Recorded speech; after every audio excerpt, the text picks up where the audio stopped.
Pergub tentang pemasaran dan pemanfaatan produk pertanian dinilai langkah sinergi yang sangat positif dalam sektor pariwisata. Seperti diketahui, selama ini petani Bali masih kesulitan dalam hal pengemasan dan pemasaran produk mereka. Berkaitan dengan terobosan baru Gubernur Bali melalui Pergub nomor 99 tahun 2018 tentang pemasaran dan pemanfaatan produk pertanian, merupakan angin segar pada awal tahun 2019 khususnya bagi para petani di Bali. Menurut pengamat pariwisata, Dewa Rai Budiase, hal ini sebagai sinergi yang sangat positif dalam menunjang sektor pariwisata.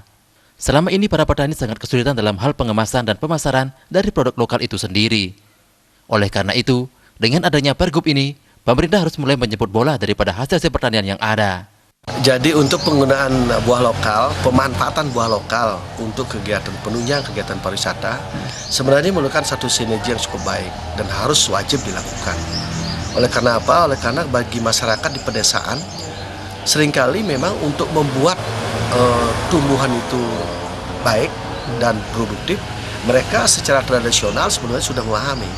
Permasalahannya yang ada kita di daerah-daerah di kampung-kampung itu adalah di desa-desa, bagaimana pengemasan dan pemasarannya. Pihaknya menyarankan agar hasil produksi pertanian dipasarkan di instansi-instansi pemerintah untuk kemudian dikembangkan di sektor pariwisata, sehingga hasil produksi pertanian lokal di Bali menjadi produk utama yang dikonsumsi.